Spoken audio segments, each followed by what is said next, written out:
Hello friends, I am Mr. Ravindra Bhalerao and I welcome you to my channel, that is English for Learners. Dear students, today we shall discuss one more bridge course activity of Standard 9 subject English lower level.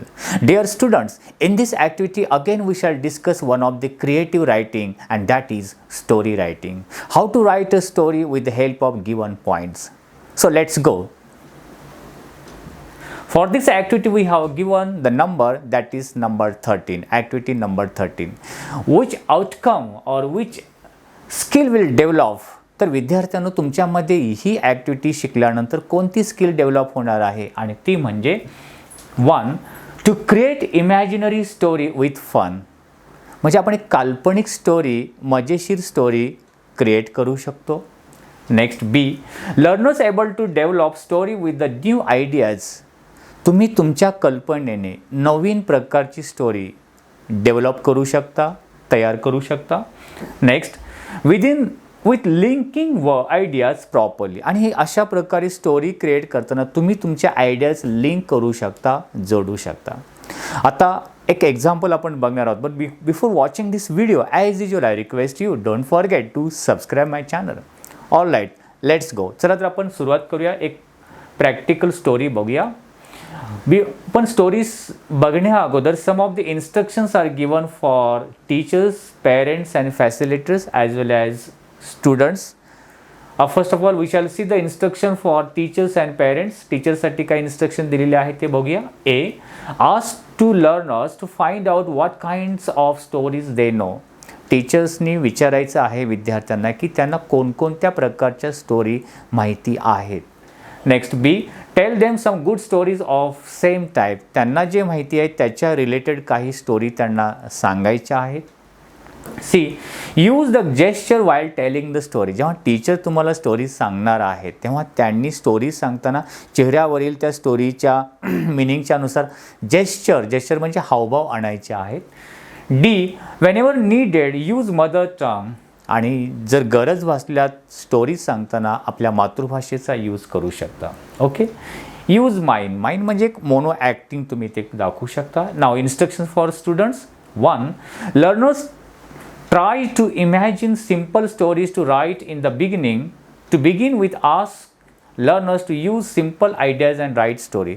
तर विद्यार्थ्यांनी काय करायचं, तुमच्या मनामध्ये ज्या stories आहेत आणि त्या आयडियाज आहेत, त्या आयडियाच्या रिलेटेड तुम्ही स्वतः एक नवीन प्रकारची स्टोरी क्रिएट करायची आहे. 2. लर्नर्स कन्सिडर म्हणजे लर्नर्स तुम्ही विचार करायचा आहे कशाबद्दल, व्हिज्युअलायझेशन अबाउट स्टोरी. म्हणजे जी स्टोरी तुम्ही बोलताय त्याचं एक चित्रीकरण, एक इमॅजिनेटिव्ह पिक्चर तुम्ही माइंडमध्ये क्रिएट करू शकता. With the create in their mind, तुमच्या मनामध्ये. Next. Learners try to expand the key word to complete the story. Stories पूर्ण करण्यासाठी त्याच्यामधले जे इम्पॉर्टंट वर्ड्स आहेत, की वर्ड्स त्याला म्हटलेले आहेत, ते म्हणजे पॉईंट्सच्या आधारे आपण स्टोरी बनवतो. मग ते जे पॉईंट्स आहेत त्याला एक्सपांड करायचे, वाढवायचे आहेत, त्याच्यामध्ये एक्स्ट्रा सेंटेन्सेस ॲड करून तुम्ही स्टोरी क्रिएट करायचे. So these are the some of the instructions for teachers and students. आता आपण प्रॅक्टिकली बघूया, एक स्टोरी बघूया. Learning activity and point is given. The old man, the beginning of the story. स्टोरीची सुरुवात करून दिलेली आहे. तुम्ही हे फक्त ब्रिज कोर्ससाठीच लिमिटेड नाही आहे हा अभ्यासक्रम. तुम्ही 9th स्टँडर्डमध्ये जरी असला तर 9th आणि 10th मध्ये तुम्हाला स्टोरी रायटिंग हा टॉपिक आहे. आणि तो स्टोरी रायटिंग टॉपिक कशा प्रकारे आहे, तुम्हाला स्टोरीची सुरुवात करून दिलेली असेल किंवा एंडिंग पार्ट दिलेला असेल, शेवट दिलेला असेल, आणि सुरुवात बघून किंवा एंडिंग पार्ट बघून तुमच्या मनाने त्या एखाद्या वाक्यावरून सुरुवातीच्या किंवा शेवटच्या तुमच्या मनाने स्टोरी बनवायची. त्याची प्रॅक्टिस इथे आपल्याला इनडायरेक्टली होत आहे. Okay. So here the beginning part is given. The old man and his 4 sons. एक वृद्ध माणूस आणि त्याची 4 मुलं. लगेच तुम्हाला आठवायला पाहिजे की तुमच्या मनाने स्टोरी क्रिएट करू शकता. स्टोरी त्यात तयार केलेली आहे बघा. Title is given old farmer and his 4 sons. एक वयोवृद्ध शेतकरी आणि त्याची 4 मुलं. स्टोरी बघा. स्टोरीचे टेन्स बघा कशा प्रकारे पास्ट टेन्समध्ये स्टोरी सांगितली जाते. Once there was a farmer. He was an old man. He had 4 sons. त्याला 4 मुलं होती. They were very selfish. ते खूप स्वार्थी होते. They always quarreled with one another, ते नेहमी एकमेकाशी क्वॅरल, भांडत असायचे. He was worried about his son, आणि तो ओल्ड मॅन त्याच्या मुलांबद्दल चिंतेमध्ये होता, काळजीमध्ये होता. He was on his death bed, तो आता मृत्यूशयेवरती आहे, म्हणजे तो कधीही मरू शकणार होता. एंड ऑफ द लाईफ आपण म्हणू शकतो. He wanted to teach them a lesson, आणि मरण्यापूर्वी त्याला त्याच्या मुलांना शिकवायचं होतं की कशा प्रकारे एकत्रित राहायचं. Teach his son, he asked them to live in unity but in vain, त्याने मुलांना सांगितलं की युनिटीमध्ये राहा, एकत्रित राहा, बट इट वॉज वॅन, परंतु ते सर्व व्यर्थ ठरलं, मुलं काही ऐकत नव्हती. He asked his son to bring a bundle of sticks, मग एकदा त्याने काय केलं की मुलांना सांगितलं की काठ्यांचा जुगडा किंवा बंडल घेऊन या माझ्याकडे एकत्रित. Okay, bundle. नन कुड do one by one, and okay, he called his sons one by one and asked them to break the bundle, आणि एकेका मुलाला बोलवलं चारपैकी, आणि तो काठ्यांचा जो जुगडा होता, बंडल होता, तो मोडायला, ब्रेक डाऊन करायला सांगितला. नन कुड डू दॅट, पण कोणी तो तोडू शकला नाही. देन त्याच्यानंतर he ordered his son to untie the bundle, नंतर मुलांना सांगितलं की तो जो बंडल आहे, जुगडा आहे, तो अनटाय करा, म्हणजे सोडा, वेगवेगळे करा त्याच्यामधल्या काठ्या. नाव इच वन ऑफ देम कुड ब्रेक द स्टिक्स इझिली, आणि मग प्रत्येकाकडे एक एक काठी दिली आणि मोडायला सांगितले. मग त्यांनी प्रत्येकाने एक एक काठी सहजपणे ती ब्रेक डाऊन केली. He advise his son to live like a bundle of sticks in unity, आणि अशा प्रकारे या एक्झाम्पलवरून त्याने आपल्या मुलांना ॲडवाइस दिला, सल्ला दिला, तुम्ही या काठ्यांच्या जुगड्याप्रमाणे, बंडलप्रमाणे एकत्रित युनिटीमध्ये राहा, एकत्रित राहा. If they quarrel the people would harm them, जर तुम्ही भांडत राहिला तर इतर लोक तुम्हाला हार्म करतील, तुम्हाला त्रास देतील. The sons promise to live unitedly, त्या मुलांनी वचन दिलं की आम्ही यापुढे एकत्रित राहू. The old farmer was happy on this change in his son, आणि तो वृद्ध शेतकरी खूप आनंदित झाला त्या मुलांमध्ये हा बदल बघितल्यानंतर. So in this way, short but sweet story you can create yourself, स्वतःहून अशी स्टोरी बनवू शकता. Let's see the next activity, solve activity demo. Teacher और facilitator also narrate some similar story, या प्रकार स्टोरीज तुम्हाला टीचर सांगणार आहेत फॉर बेटर अंडरस्टँडिंग ऑन. आता for example the thirsty crow, तहानलेला कावळा, तो भटकत असतो, पाणी त्याने एक माठ बघतो, ही स्टोरी आठवत असेल. किंवा the camel and the fox, camel आणि त्याचा मित्र फॉक्स, कोल्हा कशा प्रकारे कॅमलला फसवतो. ह्या स्टोरीज ज्या आहेत, मॉरल स्टोरीज त्यांना म्हटलं, ह्या तुम्ही रीड करा, आणखीन नेटवरती बरेच अवेलेबल आहे. एक एक्झाम्पल आपण इथे बघूया. द थर्स्टी क्रो, तहानलेला कावळा.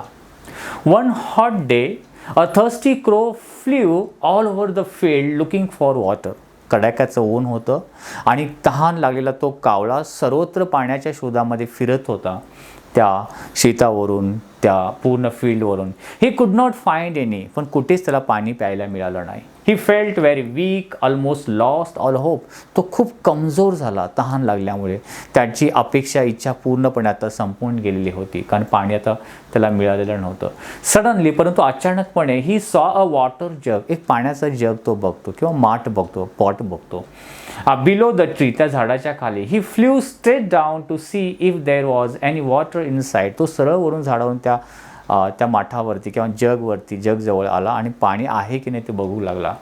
Yes, he could see some water inside the jug, हो तो पाणी बघू शकत होता. त्या माठाच्या किंवा जगच्या तळाशी थोडंफार पाणी होतं. The crow try to push his head into the jug, त्या क्रोनी, कावळ्याने त्या जग किंवा माठाच्या आतमध्ये आपली मान आतमध्ये टाकून पाणी पिण्याचा प्रयत्न केला.